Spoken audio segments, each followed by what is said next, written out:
ये तो blood sample collect करने की बॉटल है।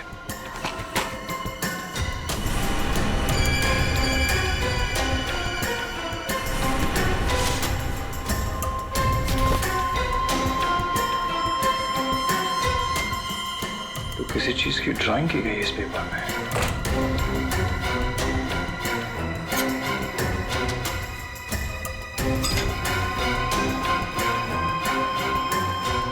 उंगलियों के निशान।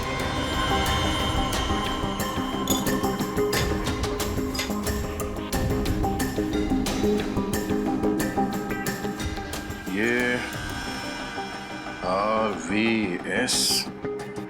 सर,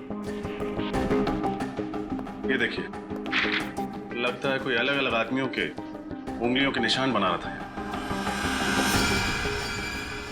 सर, क्या इस कमरे में अंदर के अलावा कोई और भी है?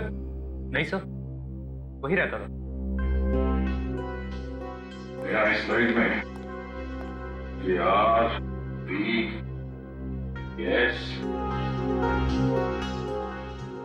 RVS क्या हो सकता है सर? कहीं ये R से राहुल, S से शौनक और V से विशाल तो नहीं? तरीका राहुल, विशाल और शौनक, ये तीनों खूनी अंगद को जानते तक नहीं थे, फिर भी उनके उंगलियों के निशान उसके होटल के कमरे में मिले। इसका मतलब है फोरेंसिक इन्वेस्टिगेशन में कोई ना कोई गलती हुई है। बस दोबारा पोस्टमार्टम करना पड़ेगा। आप क्या कह रहे हैं एसीपी सर? डॉक्टर सालुंके ने तो बस गुस्से में दोबारा पोस्टमार्टम के बारे में कहा था, क्योंकि उन्हें लगा कि हम सब उन पर शक कर रहे हैं। तो शक की वजह है हमारे पास तारिका, शक की वजह है। बस पोस्टमार्टम करना पड़ेगा।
क्या है?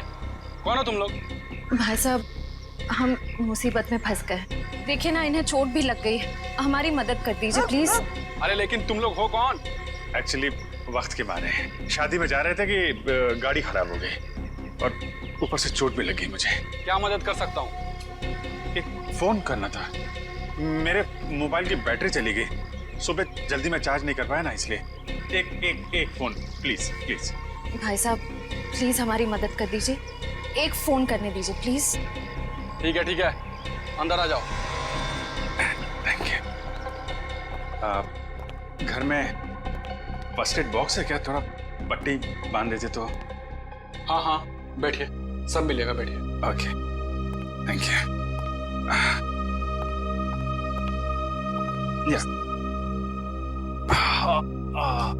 ओह, ये आपके पास पेन किलर है क्या? बहुत पेन हो रहा है। हाँ, वो भी मिलेगा। लीजिए, पहले आप पानी पीजिए। हाँ, या। मैं अपना मोबाइल और फर्स्ट एड बॉक्स लेकर आता हूँ, ठीक है? या।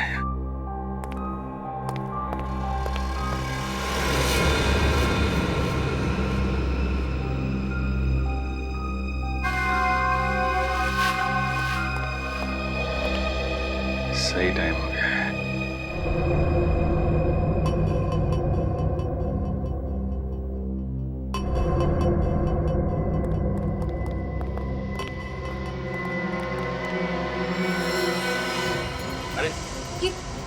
ये बंदूक क्यों? तुम लोग भी बड़े बेवकूफ हो, मदद मांगने है वो भी हमारे पास। कौन हो तुम लोग? लुटेरे, या तो फिर यूं कह लो कि खूनी। 2 खून तो हम कर चुके हैं और अब 2 और करेंगे, वो भी तुम्हारा। नहीं सर, प्लीज हमें मत मारिए प्लीज। ए, चुपचाप गहने निकाल, सारे गहने निकाल। तुम बहुत गलत कर रहे हो। कौन हो तुम लोग? सीआईडी।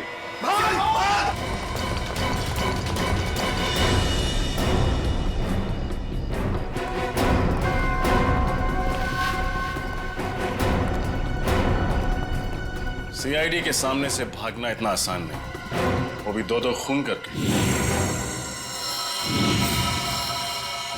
माफ कर दीजिए साहब हमें। साहब प्लीज साहब माफ कर दीजिए। माफी के लायक तुमने काम ही नहीं किया है जो तुम्हें माफ कर दिया जाए। तुम तीनों के खिलाफ बहुत सारे सबूत है हमारे पास। लक्षिता और इंद्राणी का खून किया तुम लोगों ने। चलो टाइम पूरा हो गया तुम्हारा, निकलो।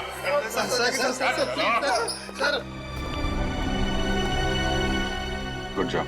Thank you sir. चलो। जैसे कि आप देख रहे हैं, हम फिलहाल सीआईडी ब्यूरो में हैं, वहाँ से लाइव रिपोर्टिंग कर रहे हैं।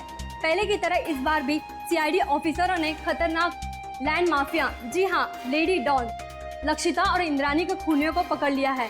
उन तीनों खूनियों का नाम है विशाल, शौनक और राहुल। आइए अब सुनते हैं एसीपी प्रद्युमन का क्या कहना है। लक्षिता और इंद्राणी, इन दोनों के खूनी पकड़े गए और उन्होंने अपना गुनाह कबूल भी किया है। मगर आप लोगों ने इन तीनों को इतनी जल्दी पकड़ा कैसे? कभी कभी सबूत और फोरेंसिक की जांच जब सही दिशा में हो तो खूनी को पकड़ने में ज्यादा देर नहीं लगती। सर ये तो बहुत हाई प्रोफाइल केस है, इसमें दो माफिया डॉन्स का मर्डर हुआ है। क्या आपको किसी प्रकार का प्रेशर फेस करना पड़ा? हाँ, कभी कभी प्रेशर तो होता ही है, मगर हमने सबूत भी ऐसे इकट्ठे किए कि उन्हें हम फांसी तक पहुंचा ही देंगे।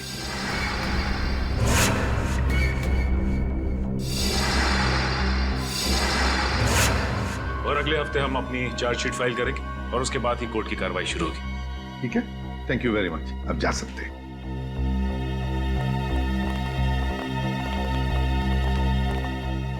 क्या हुआ दया?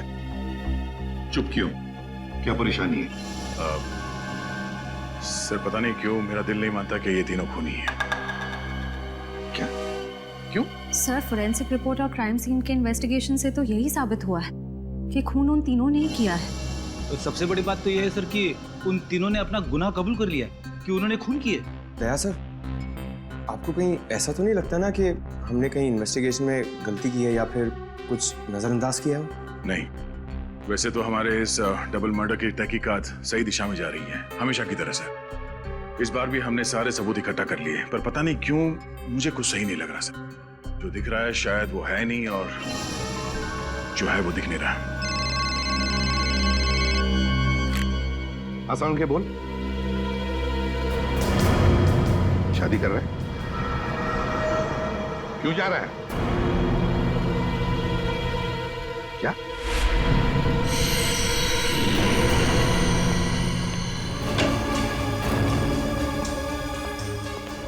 वो क्या रहा है?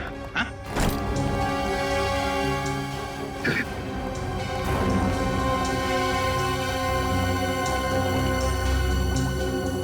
अरे डॉक्टर साहब आखिर बात क्या है?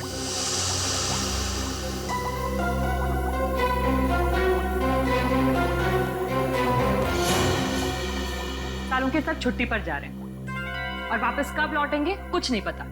क्या? छुट्टी पर जा रहे हैं? तू छुट्टी ले कैसे सकता है? हाँ? अरे यार, इस पे इतना हाइपर होने की क्या जरूरत है? हाँ? मैं छुट्टी पे जा रहा हूँ क्योंकि मेरी तबीयत ठीक नहीं है और मैं अपने घर जा रहा हूँ छुट्टियां लेकर के। किसी दूसरी दुनिया में नहीं जा रहा हूँ, क्योंकि मुझे इस लैब में ये इन लाशों से, इस केमिकल सेक्शन से मेरी तबीयत खराब होती है। मैं थोड़े दिन आराम करना चाहता हूँ, बस इतनी सी बात है। बस इतनी सी बात है। ये कौन है? तुम कौन? सर मैं इनकी पर्सनल नर्स हूँ, मेरा नाम मोनिका है। एक्चुअली इनकी ईसीजी रिपोर्ट्स बहुत खराब आई हैं, इसीलिए डॉक्टर ने इन्हें कंप्लीट रेस्ट करने के लिए बोला है।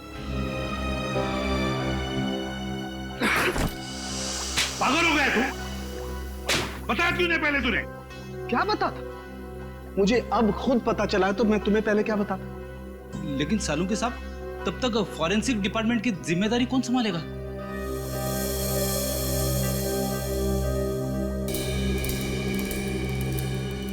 रेडी है मुझे नहीं पता है। बॉस, किसी दूसरे फॉरेंसिक एक्सपर्ट को बुला लो। मैं कुछ दिन के लिए आराम करना चाहता हूं। मुझसे अब कुछ नहीं हो सकता है और मुझे नहीं मालूम मैं कब वापस लौटूंगा। Thank you.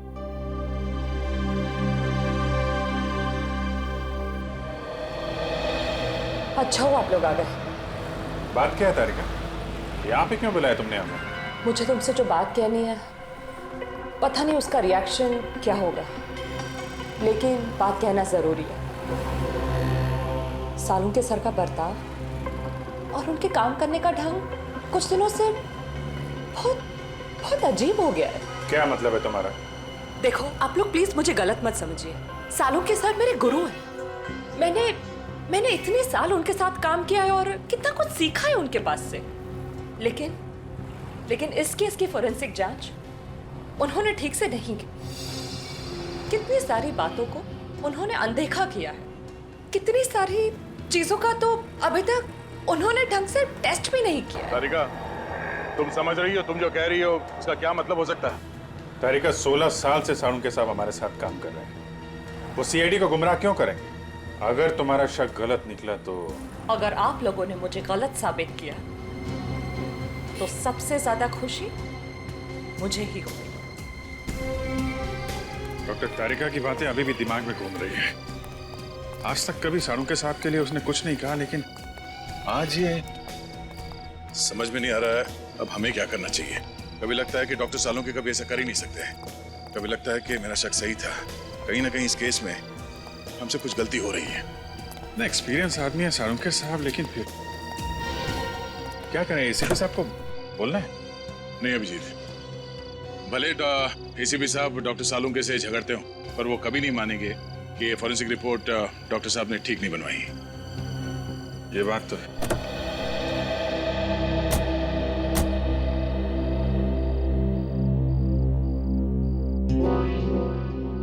ये क्या है? मैं देखता हूं।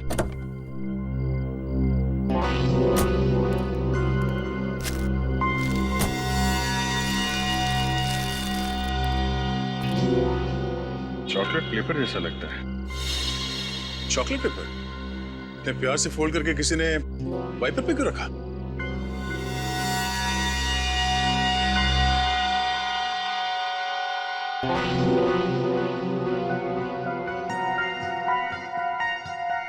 कुछ लिखा हुआ है इसमें।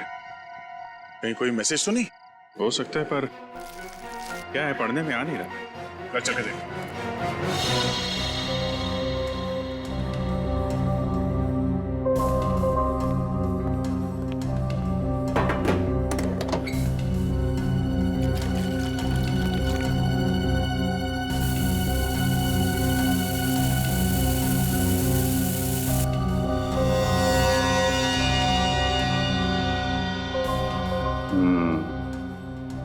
इनविजिबल इंक से लिखा गया था, hotel red central. Hotel red central? Lakshita और इंद्राणी की काम वाली सकू भाई ने भी होटल रेड सेंट्रल का ही नाम लिया था। लक्षिता मैडम और इंद्राणी मैडम 10 सितंबर को रेड सेंटर होटल में जाने वाले थे। होटल रेड सेंट्रल 111 10/9 111 10/9 10/9 मतलब 10 सितंबर, और 111 इस होटल का रूम नंबर हो सकता है। 10 सितंबर को लक्षिता और इंद्राणी का खून हुआ था। कहीं इस होटल रेड सेंट्रल के कमरा नंबर 111 का इस डबल मर्डर केस से कोई संबंध तो नहीं है? हो सकता है दया, इसका पता लगाना पड़ेगा।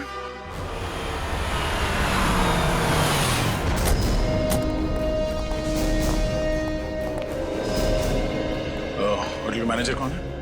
सर वो रहे। Yes sir. 10 सितंबर को कमरा नंबर 111 में कौन ठहरा हुआ था? कोई नहीं, वहां कोई गेस्ट नहीं रुका। देख, झूठ मत बोल, समझा? सर मैं झूठ नहीं बोल रहा हूँ, वो तो हमारा स्टाफ रूम है। स्टाफ? जी, वो हमारे असिस्टेंट मैनेजर अंगद को दिया गया है। अंगद? Assistant manager? जरा इस अंगद को बुला। सर वो तो अभी यहाँ नहीं है। उनकी डिटेल्स तो होंगी आपके पास? Yes sir.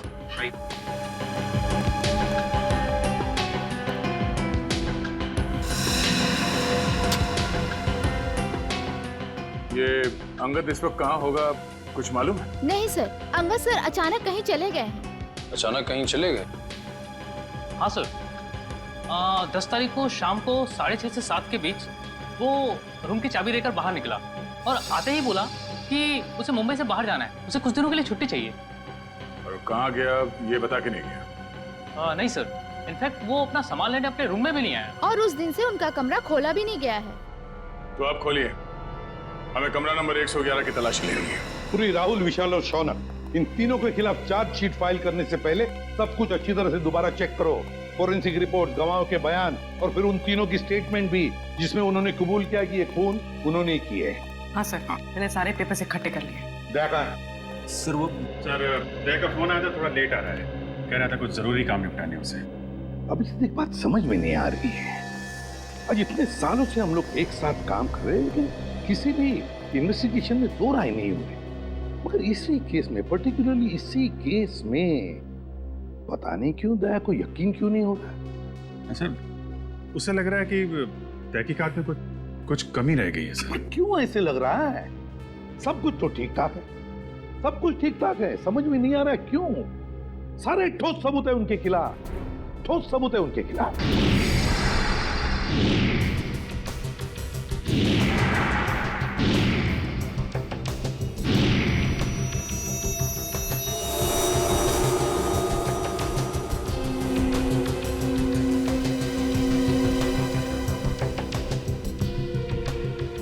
सर, लक्षिता को माथे पे गोली मारी गई है और इंद्रानी को गले पे। और दोनों ही गोलियां आर पार हो गई हैं। हाँ सर, और दोनों के शरीर पे कोई चोट या खरोच के निशान नहीं है। मतलब मौत से पहले हाथापाई नहीं हुई?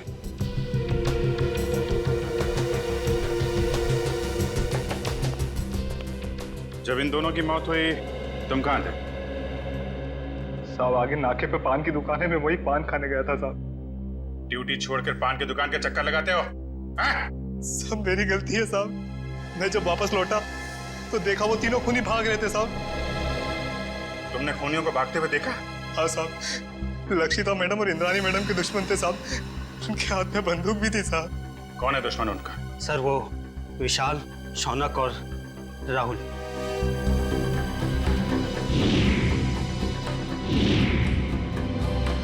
विशाल, शौनक और राहुल, ये तीनों तो वही है ना जिनके घर हथियार लेते तुम्हारी मैडम ने? ठीक कहा सर आपने। मैंने तो कई बार इंद्राणी मैडम और लक्षिता मैडम को कहा था कि प्लीज आप अपना पर्सनल बॉडीगार्ड रख लीजिए, लेकिन नहीं सर, अब प्रॉपर्टी के काम में दुश्मनी तो होगी सर। यहाँ घर में कोई और भी था इनके साथ? नहीं साहब, फार्म हाउस पे वो दोनों अकेली थी साहब। लेकिन फार्म हाउस पे काम करने वाली शक्कू भाई, वो भी नहीं आई थी साहब। सर,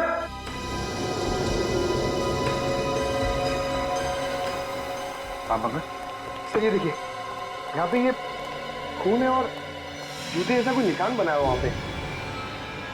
शायद खूनी का।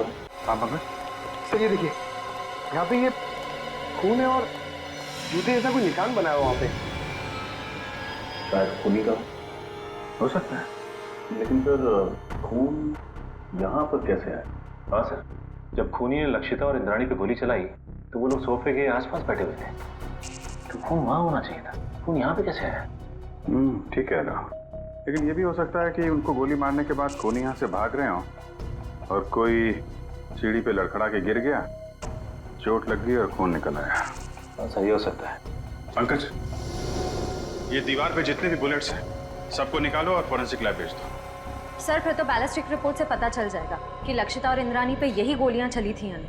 करेक्ट। और उंगलियों के निशान और खून की जांच से यह भी पता चल जाएगा कि वो खून विशाल, शौनक और राहुल में से किसका है। एक काम करो, जितने भी आई विटनेस है सबके स्टेटमेंट लो और तुषार से साइन करा लो। सर। रजत, सक्कू भाई को बुलवाओ, पूछताछ करो उससे। सचिन, विशाल, शौनक और राहुल तीनों की फोटोग्राफ सारे पुलिस स्टेशन में भेजो, सारे मोबाइल वैन और चेक नाके पे भी भेजो। तीनों बच के जाने नहीं चाहिए। सक्कू भाई, मैं तुमसे कुछ सवाल पूछूंगा, सब सच सच बताना। साहब, सक्कू भाई कभी झूठ नहीं बोलती। अच्छी बात है। आज तुमने लक्षिता मैडम और इंद्रानी मैडम के बर्ताव में कुछ अजीब पाया था? नहीं साहब। अच्छा, राहुल, शौनक और विशाल, इन तीनों का तुम्हारे मैडम के साथ कभी कोई झगड़ा हुआ था? नहीं साहब, मैंने कभी कोई झगड़ा नहीं देखा। तुम्हारी दोनों मैडम यही रहती?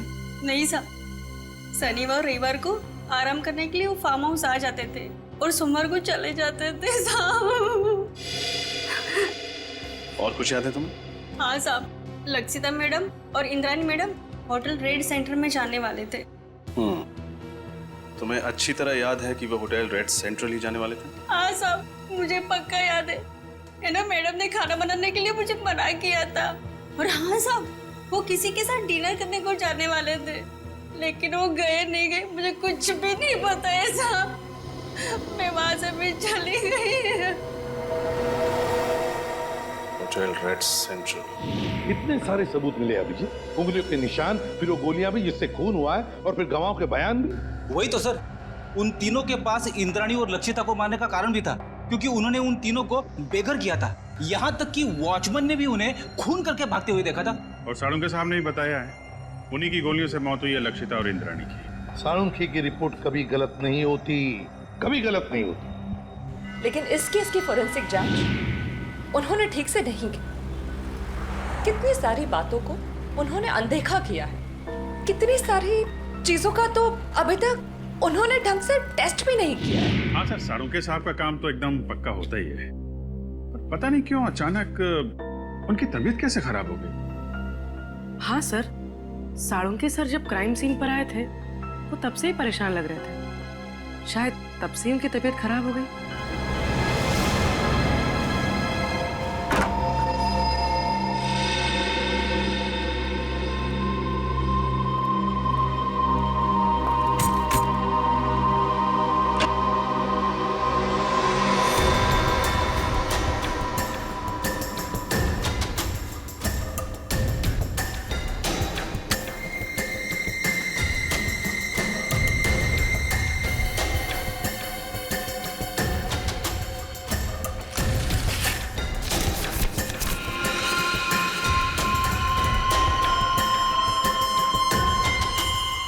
ये तो ब्लड सैंपल कलेक्ट करने की बॉटल है।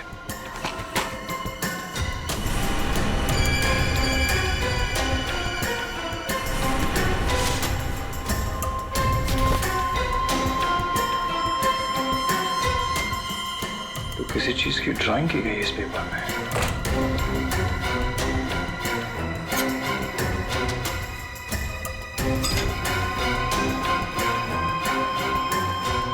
उंगलियों के निशान।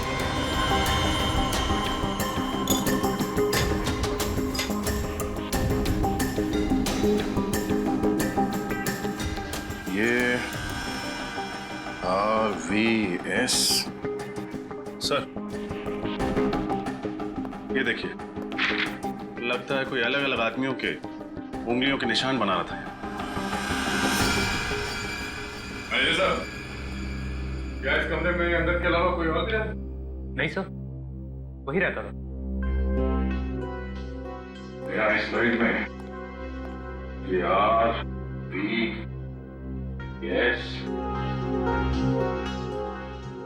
RVS क्या हो सकता है सर?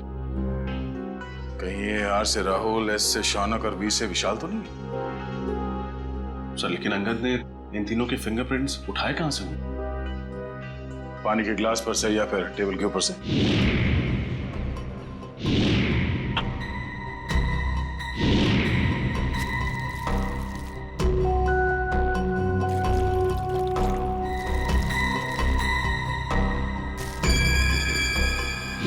सर, ये देखिए सर, इस पेपर पे कुछ ड्राइंग बनाए गए हैं और ये ब्लड सैंपल की बोतल मिली है सर।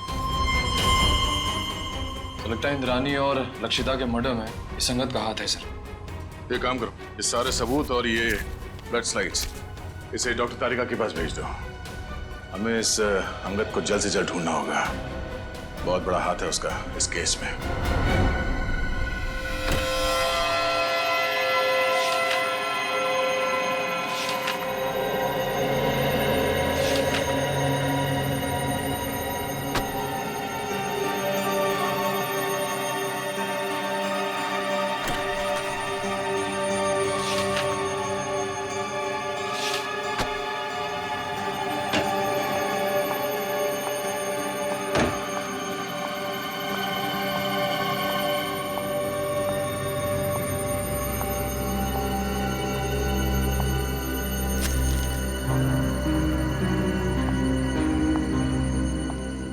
सर, आप सचमुच जा रहे हैं?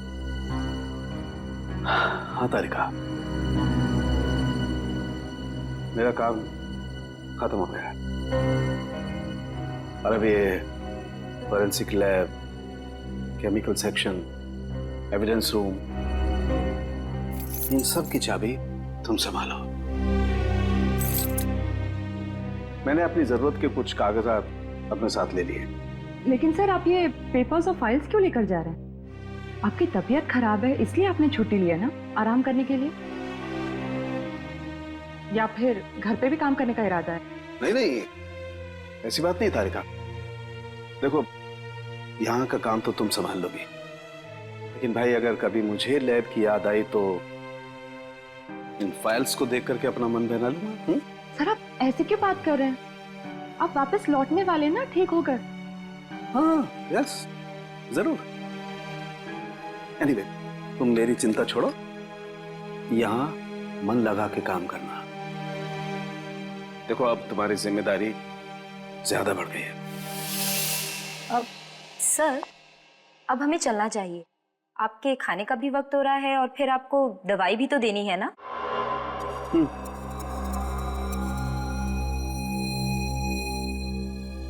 ओके तारिका। सर, अपना ख्याल रखिएगा और जल्दी से ठीक होकर वापस आइए।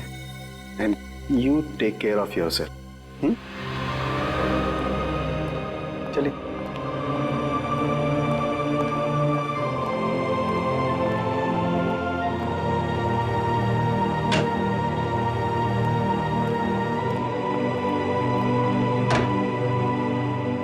अंगद के कमरे से मिले सबूतों की जांच शुरू करनी पड़ेगी।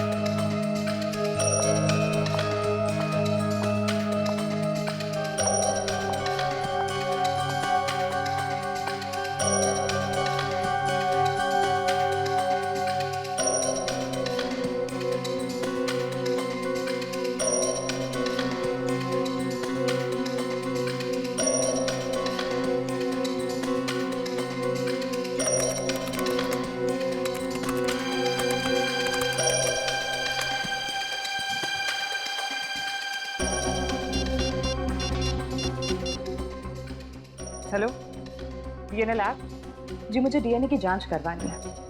हाँ, स्लाइड और रेफरेंस फाइल दोनों भी रेडी है। डॉक्टर सालुंके एक्चुअली सालुंके साथ छुट्टी पे है और उनके जगह जो नए हेड ऑफ द डिपार्टमेंट आने वाले हैं उन्हें ज्वाइन करने में थोड़ा टाइम है, लेकिन मैं इस केस में बिल्कुल डिले नहीं कर सकती, इसलिए प्लीज़ आप रिपोर्ट जल्द से जल्द रेडी कर दीजिए। Okay, thank you very much.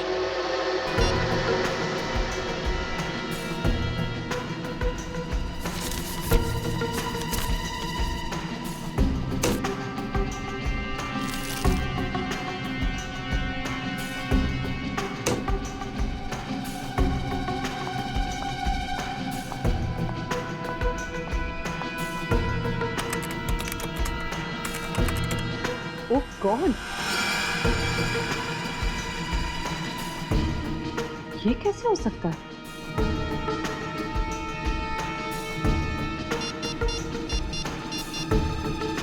Hello,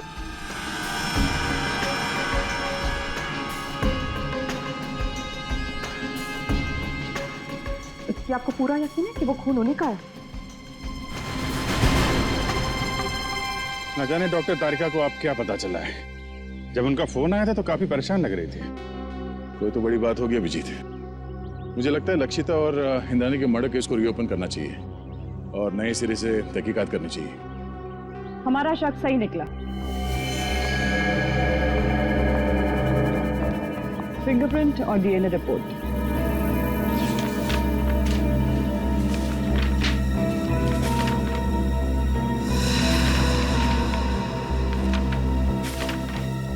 ये क्या? अंगद के कमरे से जो खून, बाल और फिंगरप्रिंट्स मिले थे, तो शौनक, विशाल और राहुल से मैच हो गए। कमाल है, शौनक, विशाल और राहुल के खून और फिंगरप्रिंट्स हमें क्राइम सीन पे भी मिले थे। लक्षिता के पनवेल वाले फार्म हाउस पे, जहां पे उनकी लाशें मिली थी हमें। यही बात तो मेरी भी समझ में नहीं आ रही। अगर विशाल, शौनक और राहुल ने उन दोनों औरतों को उनके पनवेल वाले फार्म हाउस में मारा है, तो फिर उनके बाल, खून और फिंगरप्रिंट्स होटल रेड सेंट्रल के किसी स्टाफ रूम में कैसे आ गए? सर, राहुल, विशाल और मैं, हम तीनों हमारे गैर कानूनी सौदे के लिए होटल रेड सेंट्रल जाया करते थे। लेकिन सर, मैं कसम खा के कहता हूँ कि हम तीनों अंगद से कभी नहीं मिले।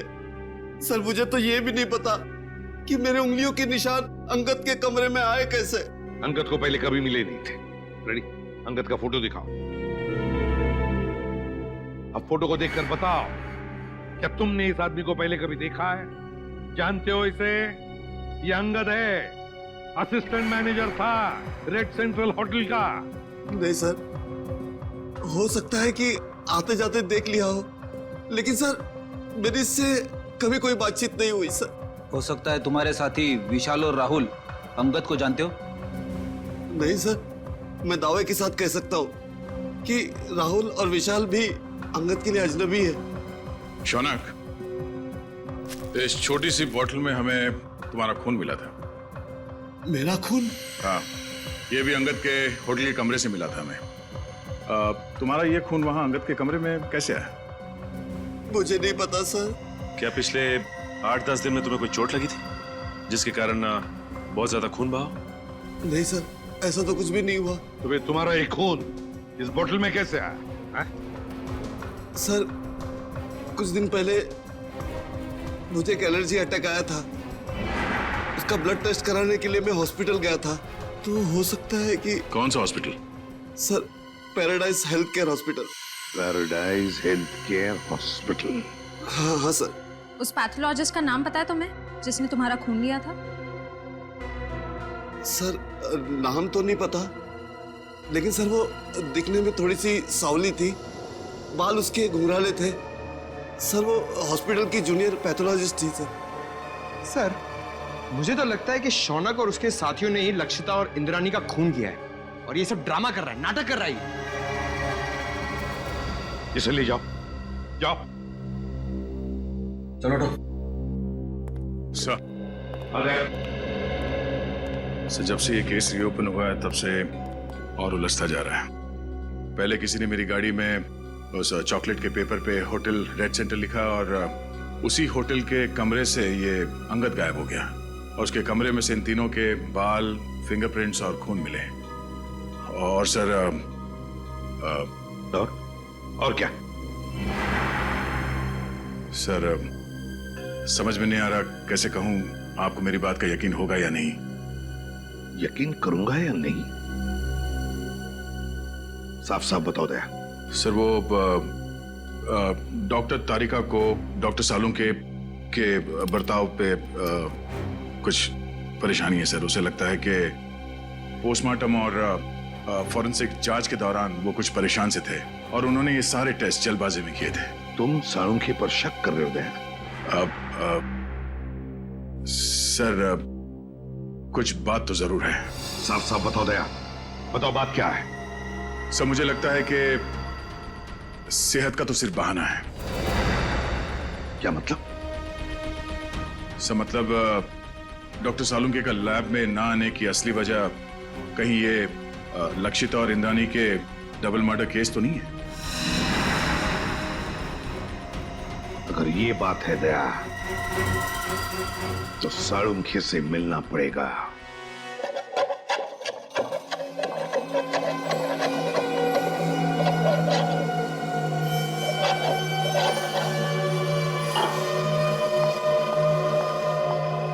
खाना काम कर रहा हूँ ना, देखने दे, रख दो, बाद में खाऊंगा।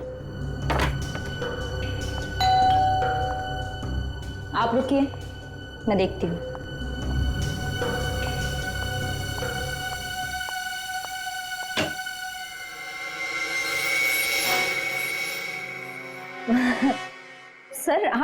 आइए ना प्लीज। अरे प्रद्युमन, दया, अरे आप सब लोग यहाँ। हाँ, तू इतना चौंक क्यों गया हमें देखकर?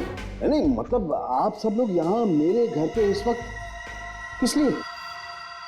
हम ये पूछ रहे हैं कि आपकी तबीयत कैसी है। वैसे तो हम यहाँ फोन करके आना चाहते थे, पर आपका फोन कब से स्विच ऑफ आ रहा है। हाँ, वो बैटरी का प्रॉब्लम होगा। सर आपकी तबीयत कैसी है अब? मेरी तबीयत के बारे में छोड़ो, आप लोग ये बताओ कि आप लोग यहाँ पर किस लिए आए? क्यों, बस कुछ प्रॉब्लम हुई है? आसाम की प्रॉब्लम तो हुई है। हमारी इन्वेस्टिगेशन और तुम्हारे फोरेंसिक रिपोर्ट में कुछ गलती है। हाँ, गलती है? हाँ, हो सकती है, गलती हो सकती है। गलती आपके इन्वेस्टिगेशन में हो सकती है, मेरी रिपोर्ट में कोई गलती नहीं हो सकती। मैं कभी कोई गलती नहीं करता हूं। कहीं आप मेरी 16 साल की काबिलियत पर शक तो नहीं कर रहे हैं? सर प्लीज आप नाराज मत होइए, हमें बस लगा कि आपकी तबीयत खराब थी तो शायद गलती से आपसे कुछ चीजें नजरअंदाज हो गई हो, गलती से। डॉक्टर साहब, हम ये नहीं कह रहे कि आपने जानबूझ के कोई गलती की है। हमें बस इस बात की फिक्र है कि किसी बेगुनाह को सजा ना हो जाए। बेगुनाह को सजा नहीं होनी चाहिए। बेवकूफ नजर आता हूं मैं? मेरी शक्ल पर लिखा है कि मैं बेवकूफ हूं? क्या मतलब क्या आपका? 16 साल के बाद आप लोग मेरी काबिलियत पर, मेरी ईमानदारी पर शक कर रहे हैं। 16 साल मैंने ईमानदारी से काम किया और अब आप लोग घुमा घुमा करके ये कहना चाहते हैं कि सालू के बेवकूफ है। इतना गुस्सा क्यों हो रहा है? मैं गुस्सा इसलिए हो रहा हूं बॉस, तुम ये कहना चाहते हो कि 16 साल के बाद सालू के बेईमान है, उसने गलती की है, वो नाकाबिल है। ओके, अगर ऐसा है तो आप इंद्राणी और लक्षिता का पोस्टमार्टम दोबारा करवा लीजिए। That's it, बस। अरे सर, डॉक्टर साहब बात तो सुनिए। ये सालू के सबको हो क्या गया? उन्होंने एक बार भी नहीं पूछा कि हमें उनकी रिपोर्ट में कौन सी गलत बात लगती है। वही तो एक बार भी सालुंखे ने नहीं पूछा कि रिपोर्ट में गलती क्या है।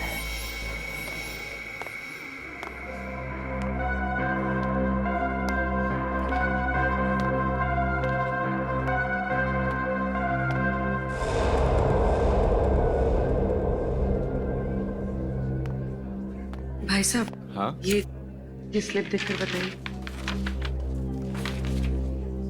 हाँ, आप इस डोर से अंदर चले जाइए।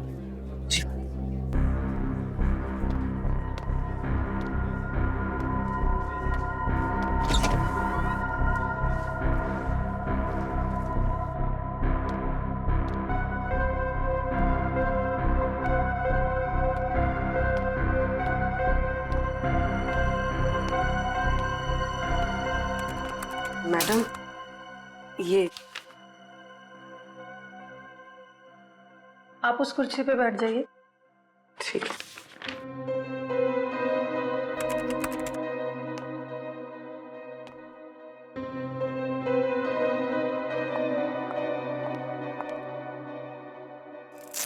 अपना हाथ दीजिए।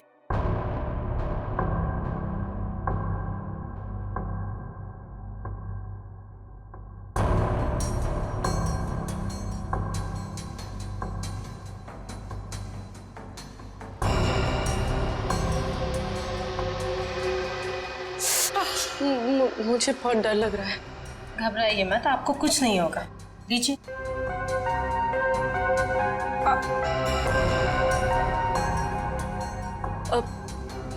मेरा एक दोस्त है, मुझे उसकी ब्लड रिपोर्ट पिकअप करनी है, तो मुझे उसकी रिपोर्ट मिलेगी?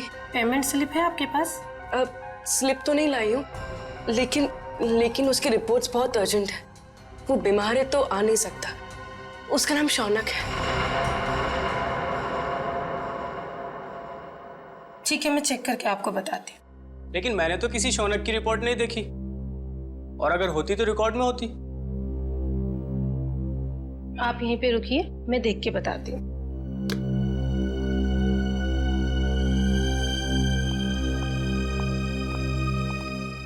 एक्सक्यूज मी, आप एक एक करके आइए। ये मेरे साथ है।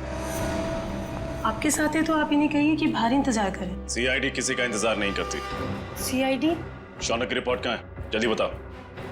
मुझे नहीं पता, मैं सच कह रही हूँ, मुझे कुछ भी नहीं पता। क्या किया तुमने शौनक के ब्लड सैंपल के साथ? मैं सच कह रही हूँ, मुझे कुछ नहीं पता इस बारे में। कुछ नहीं पता? कुछ नहीं पता? हाँ? मुझे कुछ नहीं पता सर, मुझे कुछ नहीं पता। मैं सच कह रही हूँ, मुझे कुछ नहीं पता। हमें पता है, ये रहा वो ब्लड सैंपल। जब तुमने शौनक का ब्लड टेस्ट किया ही नहीं तो उसकी रिपोर्ट कहां से बनती? अब बताओ, किसके कहने पे किया है तुमने ये सब? नाम बताओगी या एक और थप्पड़ खाना है? नहीं, अंगद नाम है उसका। अंगद? हाँ, वो मेरे कॉलेज का फ्रेंड है।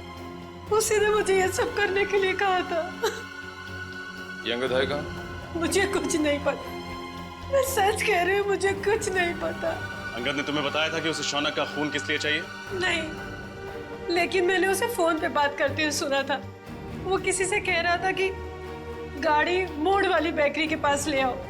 मैंने दोस्त समझ के उसका काम कर दिया और बिल्कुल भी सीरियसली नहीं लिया। बाद में मुझे भी शक हुआ कि वो इस खून का कुछ गलत इस्तेमाल करने वाला है। मैं सच कह रही हूँ। अंगद ने शौनक के खून का इस्तेमाल तो किया, लेकिन क्यों? तारिका, राहुल, विशाल और शौनक, ये तीनों खूनी अंगद को जानते तक नहीं थे, फिर भी उनके उंगलियों के निशान उसके होटल के कमरे में मिले। इसका मतलब है फोरेंसिक इन्वेस्टिगेशन में कोई ना कोई गलती हुई है। बस दोबारा पोस्टमार्टम करना पड़ेगा। आप क्या कह रहे हैं एसीपी सर? डॉक्टर सालुंके ने तो बस गुस्से में दोबारा पोस्टमार्टम के बारे में कहा था, क्योंकि उन्हें लगा कि हम सब उन पर शक कर रहे हैं। तो शक की वजह है हमारे पास तारिका, शक की वजह है। बस पोस्टमार्टम करना पड़ेगा। लेकिन सर, डॉक्टर सालुंके के बिना मेरा दोबारा पोस्टमार्टम करना सही होगा? तुम अकेली नहीं हो तारिका। दिल्ली ब्रांच से एक बहुत बड़े फॉरेंसिक एक्सपर्ट आ रहे हैं। जब तक डॉक्टर सालुंके काम पर वापस नहीं आ जाते, doctor Sameer he head of department की जिम्मेदारी संभालेंगे। मैं आ गया हूं सर। आइए आइए doctor Sameer, welcome. Thank you sir. Doctor Sameer, ये है डॉक्टर तारिका। इस केस में आपको इनके साथ ही काम करना है। Hello doctor. Hello doctor Sameer, आपके बारे में मैंने बहुत सुना है। आपको तो जीनियस कहा जाता है। नो डॉक्टर तारिका, रियल जीनियस डॉक्टर सालुंके हैं, जिनके साथ तुम इतने सालों से काम करती आई हो। ये तो मेरी खुशनसीबी है कि उनकी जगह मैं यहाँ कुछ दिन काम करूंगा। Sir, I am little confused. मेरी समझ में नहीं आ रहा है कि ये दोबारा पोस्टमार्टम की जरूरत क्यों? डॉक्टर समीर, ये फैसला क्यों किया, यह आपको पोस्टमार्टम करने पर ही पता चलेगा। ठीक है सर, फिर मैं अपना काम आज से ही शुरू करता हूँ। प्लीज। बिकॉज दोबारा पोस्टमार्टम करना ज्यादा मुश्किल है, ज्यादा वक्त लगता है इसमें। Thank you sir. Nice meeting you. Can we doctor? Sir, Angad के कमरे में से हमें जो फटे हुए कागज के टुकड़े मिले थे, उन टुकड़ों को मैंने जोड़ दिया है। ये देखिए। ये तो एक कमरे का नक्शा है। कमरे के बीचों बीच एक सोफा है। लगता है सोफे पे दो लोग बैठे हैं और सामने टीवी देख रहे हैं। डिजाइन से तो वही लिविंग रूम लगता है जहाँ से हमें इंद्रानी और लक्षिता की लाशें मिली थी। हाँ सर, जिस वक्त उनकी मौत हुई थी उस वक्त कमरे में टीवी चल रहा था। सर, सोफे पे जो दो लोग बैठे, मुझे तो लगता है ये इंद्रानी और लक्षिता है। सर, मगर लक्षिता के घर के लिविंग रूम का नक्शा अंगद के घर में क्या कर रहा है? सर, कहीं ऐसा तो नहीं कि ये नक्शा अंगद ने बनाया हो? सर, लक्षिता और इंद्रानी, इन दोनों का खून 9 से 11 के बीच में हुआ था सर। और ये अंगद होटल के कमरे से 7 बजे निकल गया था। वही तो दया, इस अंगद को कैसे पता चला 7 बजे से पहले कि 9 और 11 बजे के बीच लक्षिता और इंद्रानी टीवी देखने वाले? और फिर इस कमरे का नक्शा वो भी अंगद के पास कैसे? लक्षिता के घर के कमरे का नक्शा। कुछ ना कुछ तो गड़बड़ जरूर है दया, कुछ ना कुछ तो गड़बड़ है।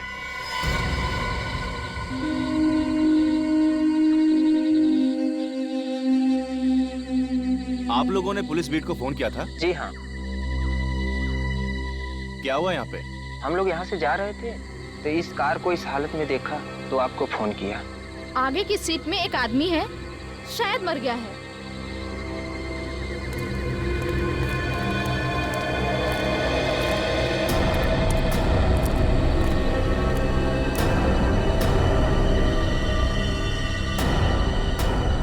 अरे ये तो वही है।